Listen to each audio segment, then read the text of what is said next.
Hello जय Hind students. आज के इस क्लास में आप लोग को गद्यांश सिखाने वाले हैं, जिससे कि आपके बोर्ड के एग्जाम में आप आसानी से 20 मार्क्स फिक्स कर सकते हैं। ठीक है। और अगर आप गद्यांश जो आज यहाँ पर सिखाने वाले हैं इसको अगर ईमानदारी से सीख लेते हैं तो मैं पक्का यह गारंटी लेता हूँ आपको 20 मार्क्स आ जाएगा। ठीक है। अभी तक हिंदी में अगर आप कुछ भी नहीं पढ़े हैं तो आज ये सीख करके जाइए और आपका ये 20 मार्क्स कन्फर्म हो जाएगा। बहुत ही आसान होता है, इसलिए आप लोग अच्छे ढंग से ज़रूर देखिएगा ताकि आप लोग को समझ में आए। बहुत ही इजी होता है, पहले इसका कुछ कॉन्सेप्ट है उसको समझ लेते हैं। ठीक है। देखिए, आपके बोर्ड के एग्ज़ाम में वहाँ पर 2 गो गद्यांश बनाने के लिए बोला जाएगा। ठीक है। 2 गो गद्यांश बनाना है। 1 गो गद्यांश 10 अंक का होगा, 2 गो गद्यांश 20 अंक का होगा। ठीक है। तो जो आपको गद्यांश जो दिया जाएगा ना, एगो क्वेश्चन नंबर कम, एगो क्वेश्चन नंबर 1 रहेगा, एगो क्वेश्चन नंबर 2 रहेगा। तो 1 में दिया जाएगा 2 गो आपको, एगो दिया जाएगा क, एगो दिया जाएगा ख। ठीक है। उसी ढंग से 2 दिया जाएगा तो 2 में एगो और रहेगा और एगो रहेगा ब, यानी आपको 2 खंड में दिया जाएगा।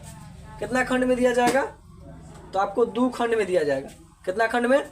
2 खंड में। पहला आपका जो 1 रहेगा उसमें क और ख रहेगा, दूसरा आपका जो अ रहेगा और ब रहेगा। और बोला जाता है आप या तो क का बना दीजिए न तो ख का बना दीजिए। 1 में 2 गो सवाल आपको मिला, इस 2 में से किसी एक को ही बनाना है। ठीक है। फिर 2 में जो मिला उसमें से किसी एक को ही बनाना है। 2 गो दिया गया है, एक को ही बनाना है। ठीक है। तो इस ढंग से सवाल नंबर 1 और सवाल नंबर 2 से, सवाल नंबर 1 और सवाल नंबर 2 से आप क्या को सवाल बनाएंगे? मात्र 2 ही बनाएंगे। दिया कितना रहेगा? 4। तो ये 4 गद्यांश में सिर्फ और सिर्फ आपको 2 बनाना है। ठीक है। और 1 के लिए 10 मार्क्स मिलता है, तो यानी 2 के लिए कितना हो जाएगा? 20 मार्क्स। यहाँ पर देखिए आपको लिखा गया है ना 5 गुना 2 यानी 10, यानी इसमें 5 गो सवाल दिया गया, 1 गो सवाल 2 मार्क्स का है, 10 अंक मिलेगा। वो कैसे मिलने वाला है? तो यहाँ पर जो कुछ लिखा गया है ना उसी को आपको पढ़ना है। पहले क्या करना है? यहाँ से यहाँ तक आपको क्या करना है? यहाँ तक पढ़ना है। ठीक है। ये जो लिखा गया है पहुँच जाता है यहाँ तक आपको क्या करना है? यहाँ से यहाँ तक पढ़ना है। और पढ़ने के बाद जो नीचे जो क्वेश्चन दिया गया है उसका क्या करना है? आंसर देना है। समझे? चलिए स्टार्ट करते हैं पढ़ना, उसके बाद ही तो आंसर दीजिएगा। क्या बोला गया है? आत्मनिर्भरता क्या है? प्रगति की आधारशिला है। आत्मनिर्भरता प्रगति की आधारशिला है। और आत्मविश्वास का मूल है कि जो व्यक्ति समाज में अपने सारे कार्य स्वयं करता है और जरूरत पड़ने पर दूसरों की सहायता करता है, वह उन्नति की दौर में सबसे आगे रहता है। अपने दैनिक जीवन के सारे कार्य स्वयं वो करता है। मनुष्य के लिए अति आवश्यक है। अपने कार्य के लिए दूसरे पर निर्भर रहने वाला व्यक्ति पिछड़ जाता है। जो व्यक्ति मतलब कि दूसरा पर निर्भर रहता है पीछे हो जाता है, उन्नति नहीं कर सकता। सौंपे गए कार्य को पुनीत दायित्व समझकर, मतलब अपना दायित्व समझ करके करना चाहिए। इससे व्यक्ति स्वावलंबी बना रहता है, मतलब बहुत ही विश्वासी बना रहता है। स्वावलंबी व्यक्ति सिंह के समान परिश्रमी होता है। मतलब जो स्वावलंबी होता है, जो खुद पर निर्भर रहता है, वो सिंह मतलब शेर के समान होता है। ठीक है। एवं सामाजिक व मानसिक रूप से स्वस्थ होता है। उसे धन की कमी नहीं रहती है। वह अपने ही भुजाओं से सारी सुख सुविधाओं को जुटाने में सक्षम होता है। मतलब वो अपने भुजाओं मतलब अपने दम पर, अपने हाथों से, ठीक है, सब कुछ करने में सक्षम रहता है। वह अपनी ही भुजाओं सारी सुख, ये तो हो गया। परिणाम तो आत्मनिर्भरता व्यक्ति उन्नति के शिखर पर पहुंच जाता है। आत्मनिर्भरता मतलब जो व्यक्ति खुद पर निर्भर रहता है वो क्या होता है? एक उन्नति की शिखर मतलब सक्सेस हो जाता है। ठीक है। तो यहाँ पर जो दिया गया था आपको, इसी से इसको ही पढ़ करके अब नीचे में कुछ क्वेश्चन पूछा गया, उसका क्या देना है? आंसर। क्वेश्चन पहला क्या पूछा गया आपसे? देखिए, क्वेश्चन पहला पूछा गया है व्यक्ति की प्रगति की आधारशिला क्या है? तो व्यक्ति की प्रगति की आधारशिला क्या है? तो यहाँ पर पढ़िए आप। देखिए पहला में आत्मनिर्भरता प्रगति की आधारशिला है। यह आत्मविश्वास का मूल है। जो व्यक्ति को समाज में अपने सारे कार्य को स्वयं करता है और जरूरत पड़ने पर दूसरों की सहायता करता है। तो यही क्या हो जाएगा? व्यक्ति की प्रगति की आधारशिला क्या है? क्या पूछा गया था? व्यक्ति की प्रगति की आधारशिला। तो व्यक्ति की प्रगति की आधारशिला क्या है? तो आत्मनिर्भरता प्रगति की आधारशिला है।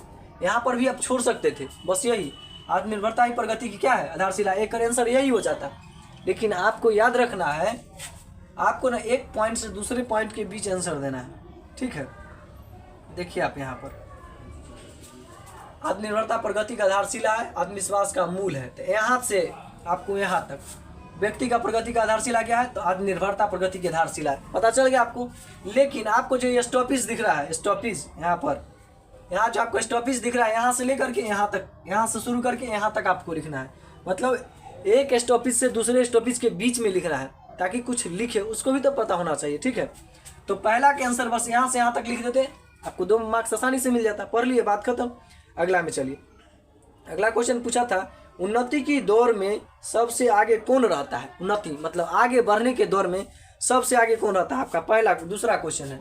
तो उन्नति की दौर में सबसे आगे कौन रहता है? देखो यहाँ पर उन्नति नहीं कर सकता है, यानी कि यहाँ पर आपको पता चल गया ना, उन्नति नहीं कर सकता है। तो कौन उन्नति नहीं कर सकता है? यानी यहाँ पर एक पॉइंट पता चला आपको, उन्नति नहीं कर सकता है। तो इस पॉइंट से यहाँ पर जो आपको ये पॉइंट मिल रहा है, उन्नति नहीं कर सकता है, यहाँ पर दिखाई दे रहा है ना, यहाँ से एक पीछे वाला पॉइंट के पास जाइए और ये रहा अपना पॉइंट। तो आपको पीछे वाला पॉइंट के पास पहुँचते हैं तो यहाँ पर आ गए ना। यानी कि अपने कार्य के लिए दूसरे पर निर्भर रहने वाला व्यक्ति पिछड़ जाता है, उन्नति नहीं कर पाता है। और यही क्वेश्चन था, उन्नति की दौर में सबसे आगे कौन रहता है? तो जो मेहनती होता है वही आगे रहता है। यानी अपने कार्य के लिए दूसरे पर निर्भर रहने वाला व्यक्ति पिछड़ जाता है, उन्नति में पीछे मतलब आगे नहीं हो पाता है, ठीक है। इसलिए अपने जीवन के सारे कार्य को स्वयं करना और मनुष्य के लिए अति आवश्यक है, ठीक है। मनुष्य के लिए क्या है? जरूरी है। लिख दीजिएगा, आपको आसानी से क्या हो जाएगा, इसका भी 2 मार्क्स मिल जाएगा। 3 नंबर क्वेश्चन क्या बोलता है, व्यक्ति आत्मनिर्भर कब बनता है? व्यक्ति आत्मनिर्भर कब बनता है, मतलब कब वो खुद पर, कब वह आत्मनिर्भर बनता है? तो आत्मनिर्भर कब बनेगा? जब वो सारा काम को क्या करेगा, खुद करेगा। यहाँ पर आपको एक पॉइंट दिखाई दे रहा है, इस पॉइंट से पीछे चलते हैं यहाँ तक, यहाँ से पीछे चलिए और यहाँ से यहाँ तक, ठीक है, वहाँ तक। क्या है क्वेश्चन को पढ़िए। वह अपनी ही भुजाओं से सारी सुख सुविधाओं को जुटाने में सक्षम होता है, परिणामतः आत्मनिर्भर व्यक्ति उन्नति के शिखर पहुंच जाता है। यानी जो व्यक्ति जो आत्मनिर्भर होता है कब बन जाता है? जब वो अपनी भुजाओं से क्या करता है, अपने हाथों से, अपने मेहनतों से क्या करता है, सारी सुख सुविधा को अगर जुटाने में सक्षम होता है, अपने आप में तैयार होता है, तो वह परिणाम तो मतलब उसका फल जो निकलता है वो आत्मनिर्भर कहलाता है और उन्नति शिखर पर पहुंच जाता है, ठीक है। अब इसमें एक क्वेश्चन क्या पूछा है, सामाजिक व मानसिक रूप से स्वस्थ कौन होता है? क्वेश्चन पूछा है सामाजिक और मानसिक रूप से कौन क्या होता है, स्वतंत्र होता है। तो यहाँ पर आपको एक लाइन दिखाई दे रहा है, सामाजिक और मानसिक रूप से जो स्वतंत्र जो स्वस्थ होता है वो ये रहा। इसके एक पॉइंट से चलेंगे, यहाँ पर पॉइंट था, यहाँ से इस पॉइंट से चलेंगे और ठीक इसके इस पॉइंट तक चलेंगे, स्वावलंबी व्यक्ति तक। स्वावलंबी यहाँ पर दिखाई दे रहा है आपको पॉइंट है। तो इस पॉइंट से पहले स्वावलंबी व्यक्ति सिंह के समान परिश्रमी होता है एवं सामाजिक व मानसिक रूप से क्या होता है, स्वस्थ होता है। पूछा था सामाजिक व मानसिक रूप से स्वस्थ कौन होता है? तो स्वावलंबी व्यक्ति क्या होता है, सामाजिक और मानसिक रूप से क्या होता है, स्वतंत्र होता है। आपको बस वही लाइन को खोज लेना है, उसी में जो पढ़ रहे हैं ना क्वेश्चन में, जो क्वेश्चन के अंदर आप पढ़ते हैं उसी लाइन को इसके अंदर खोज करके आराम से वो लाइन आपको मिल जाएगा और आप आसानी से क्या कर सकते हैं, एक लाइन से दूसरे लाइन, मतलब एक ये जो आपका फुल स्टॉप जो दिखाई दे रहा है, अगला फुल स्टॉप यहाँ पर है, तो एक फुल स्टॉप से दूसरे फुल स्टॉप के बीच में आप क्या कर सकते हैं, आसानी से उसका आंसर वहाँ पर लिख दीजिएगा और आपको पूरे अच्छे ढंग से मार्क्स दे दिया जाएगा, ठीक है। इसमें एक और क्वेश्चन है, देखिए क्या पूछा है, अपनी भुजाओं से सुख सुविधा जुटाने में सक्षम होता है। तो कौन होता है अपनी भुजाओं से सुख सुविधा को जुटाने में सक्षम? तो आप अभी यहाँ पर पढ़े हैं ना, वह परिणाम तो आत्मनिर्भर व्यक्ति होता है। अपनी यहाँ पर देख लीजिए, इसका भी आंसर वही होगा। ऐसा नहीं है जो एक ही चीज़ का 2 आंसर नहीं होगा, वही हो सकता है। तो वह अपनी भुजाओं से सुख सुविधाओं को जुटाने में सक्षम होता है, परिणामतः आत्मनिर्भर व्यक्ति उन्नति के शिखर पर पहुँच जाता है, ठीक है। तो आत्मनिर्भर व्यक्ति ही ऐसा कर सकता है। तो 5 का भी आपका ऑप्शन मिल गया, ठीक है। ऐसी में आपको नीचे में देखिए दिखाई दे रहा है ना, अथवा करके दिखाई दे रहा है, यानी ये जो आपका अथवा दिखाई दे रहा है, ये आपको बोला था अगर आपका ई अगर क्वेश्चन नंबर क नहीं बनता है, क का एक के क अगर नहीं बनना है ना, तो आप चल जाइए किस में, एक के ख में। नीचे में क्वेश्चन दिया गया है, यहाँ पर दिख नहीं रहा है, यहाँ पर देखिए निम्नलिखित गद्यांश को पढ़ करके उचित उत्तर दीजिए। तो आपको यहाँ पर गद्यांश दे दिया गया, ये रहा आपका गद्यांश, यहाँ से पढ़िए और इसके नीचे में ये रहा क्वेश्चन, इसको पढ़ करके क्या कीजिए, उत्तर दीजिए। आप तो एक का तो एक क बना लिए हैं, तो फिर इसको बनाने की कोई ज़रूरत नहीं है, उससे ही आपका काम चल गया। फिर आप 2 में आइएगा, तो 2 में आइएगा, चलिए 2 में चलते हैं। ये रहा आपका क्वेश्चन नंबर 2। फिर से वही बात है, निम्नलिखित गद्यांश को पढ़ करके नीचे दिए गए प्रश्नों का उत्तर दे। प्रत्येक प्रश्न के लिए 2 अंक दिया गया, यानी 5 गुना 10 2 यानी कि 10 क्वेश्चन। यहाँ पर आपको 1 से लेकर के 5 तक सवाल दिखाई दे रहा है। 5 को पढ़िए और आराम से क्या कीजिए, उत्तर दीजिए। और उसके बाद यहाँ पर अथवा में फिर से वो दिखाई दे रहा है। अगर ये दू का अगर क नहीं आ रहा है तो दू का ख बनाइए। यहाँ पर अ भी रह सकता है, दूसरे में ब भी रह सकता है, इससे आपको कोई लेना देना नहीं है, ठीक है। बस दू के क या ख में से दोनों में से किसी एक को आपको बनाना है ना। चलिए किसी एक को बनाते हैं। पहले सबसे पहले हम लोग को पढ़ना होगा। देखिए, विश्व विख्यात मैक्स मूलर का जन्म जर्मनी के डेसाउ नामक नगर में कहा होता है, जर्मनी के डेसाउ नामक नगर में 6 दिसंबर 1883 ईस्वी में हुआ था। जब वे 4 साल के हुए तो उनके पिता विलेम मूलर की मृत्यु हो गई। पिता की मृत्यु के बाद उनके घर की आर्थिक स्थिति बड़ी दयनीय हो गई, मतलब खराब हो गया। किसी के पिता की मृत्यु होगा तो ऐसे ही होता है। उसके बावजूद इसकी उनकी शिक्षा दीक्षा में बाधित नहीं हुई। बचपन में ही वे संगीत के अतिरिक्त ग्रीक और लैटिन भाषा में निपुण हो गए थे और कविता भी लिखने लगे थे। 18 वर्ष की उम्र में उन्होंने संस्कृत में अध्ययन प्रारंभ किए और स्वामी विवेकानंद ने उन्हें वेदांतियों का भी वेदांती कहा। भारत के प्रति उनका अनुराग जग जाहिर है, मतलब पूरा दुनिया जानता है उनके अनुराग को। अब चलिए हम इसको पढ़ लिए। अब देखिए क्वेश्चन क्या पूछा है, उसी का तो जवाब देना है। क्वेश्चन पूछा है, मैक्स मूलर का जन्म कहाँ और कब हुआ था? कहाँ और कब हुआ था? तो आप यहाँ पर पढ़े ना, जर्मनी के डेसाउ नगर में 6 दिसंबर 1823 में हुआ था। तो यहाँ पर एक फुल स्टॉप दिखाई दे रहा है आपको, ये रहा फुल स्टॉप, देख रहे हैं। तो फुल स्टॉप से पहले देखो यहाँ से स्टार्ट करना है, यहाँ से पीछे कहीं पर फुल स्टॉप नहीं था तो यहाँ से यहाँ तक नोट कर देना है, था तक। विश्व विख्यात मैक्स मूलर का जन्म जर्मनी के डेसाउ नगर में 6 दिसंबर 1823 में हुआ था। बस लिख देना, एक पॉइंट से दूसरे पॉइंट के बीच में ही आंसर देना, ऐसा नहीं। अब पूछा हमसे क्या क्वेश्चन पूछा था, मैक्स मूलर का जन्म कब और कहाँ हुआ था।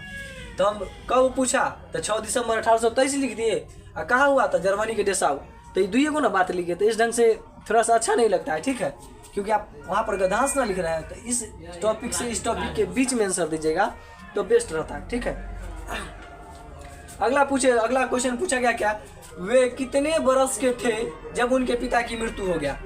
तो देखिए, जब वे 4 बरस के हुए थे उनके पिता विलेम मूलर की मृत्यु हो गया। यहाँ पर भी क्या है, फुल स्टॉप आपको नजर आ रहा है। तो यहाँ से इस स्टॉप से आपको पुरनका स्टॉप तक चल जाना है। अब पुरनका स्टॉप आपका क्या था पर था, कहाँ पर था पुरनका स्टॉप, था पर है। देखिए इस था से यहाँ तक लिख देना है। बस आपका 2 नंबर का भी क्या हो गया, आंसर बहुत ही आसानी से मिल गया, ठीक है।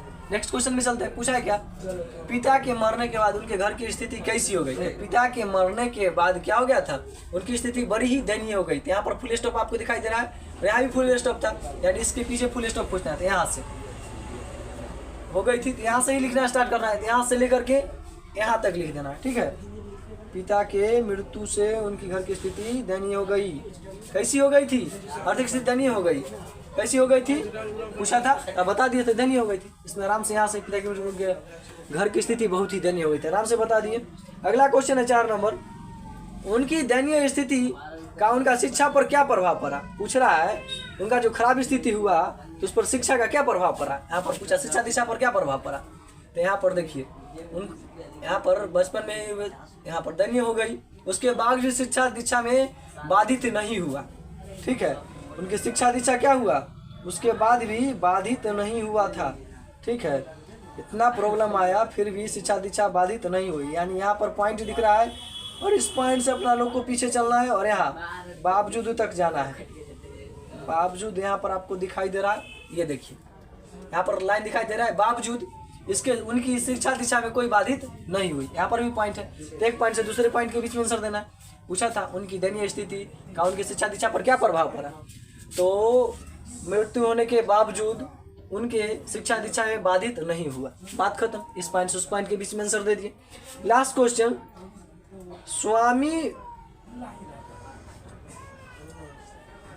क्वेश्चन क्या है, स्वामी विवेकानंद ने उन्हें क्या कहा था। तो आप लोग यहाँ पर पढ़े थे ना, स्वामी विवेकानंद ने उन्हें वेदांतियों का वेदांती कहा। क्या कहे थे, वेदांतियों का वेदांती। तो यहाँ से आप लिख दीजिएगा, स्वामी विवेकानंद ने उन्हें क्या कहा था, वेदांतियों का वेदांती कहा था। स्वामी विवेकानंद ने क्या कहा था उन्हें, तो स्वामी विवेकानंद ने उन्हें वेदांतियों का वेदांती कहा था। बस इस ढंग से आप बना सकते हैं। उसके बाद अगर मान लीजिए दू का अगर आप ये क नहीं बना पाते हैं तो ऑप्शन नंबर में वो अथवा में रहबे करता है, आपका अथवा में रहता है ख का, आप ख बना लीजिए, ठीक है। ये रहा ख को पढ़िए और उसको बना दीजिए। ठीक है, तो आपको जो समझ में आता है उसको वहाँ पर आसानी से बनाइए और आराम से 20 मार्क्स को कंफर्म कीजिए और बताइएगा कमेंट सेक्शन में लिख करके। आपके लिए बहुत मेहनत करते हैं कि आपको समझ में आता है या नहीं, आप बोर्ड में 20 मार्क्स जो आपको अभी सिखाए वो आप आसानी से अब ला सकते हैं कि नहीं, और जब बोर्ड का पेपर आपका बहुत अच्छा जाए तो एक बार कमेंट सेक्शन में ज़रूर लिखिएगा कि मेरा पेपर बहुत अच्छा हुआ है। वीडियो पसंद आए तो लाइक भी ज़रूर कीजिएगा, चैनल पर पहली बार है सब्सक्राइब भी ज़रूर कीजिएगा। मिलते हैं नेक्स्ट क्लास में अच्छे वीडियो के साथ, जिसमें कि आपको जितना हो सके मुझसे उतना मार्क्स आपको दिला सके। जय हिंद।